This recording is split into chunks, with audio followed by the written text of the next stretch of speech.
Hello, I'm Father Joe Gambala, pastor of St. Malachy Catholic Church in Sterling Heights.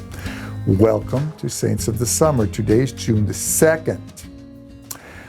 I had mentioned in some of the earlier talks on the saints about the Diocletian persecution. So let me just give you some background on that before we get into today's saints.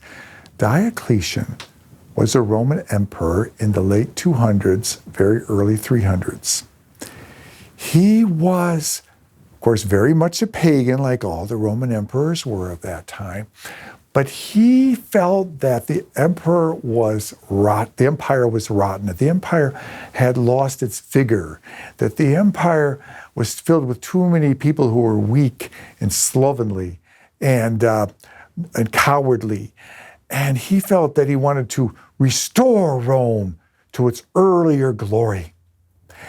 And he decided that most of this weakness was coming from this ever-growing group of people called Christians. He felt that the old Romans didn't worry too much about compassion and love, and it's true, they didn't.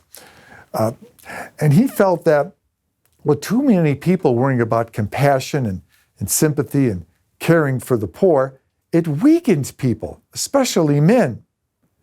He felt maybe it was okay for women, but not for the guys. And so he outlawed Christianity.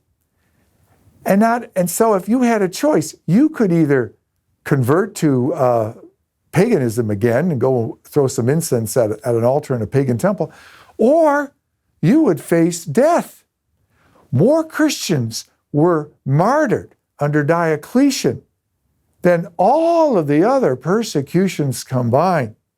So there are going to be a number of saints this summer who were killed for their faith under Diocletian, including today's two saints, Saint Marcellinus and Peter.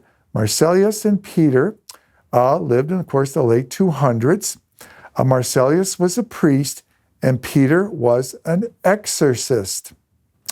Now, they, of course, in practicing their faith, were arrested, brought before the tribunal, told if you throw some incense at a pagan temple, we'll call you pagan and let you go. And of course, Marcellinus and Peter would not do that. They were going to stand for their faith.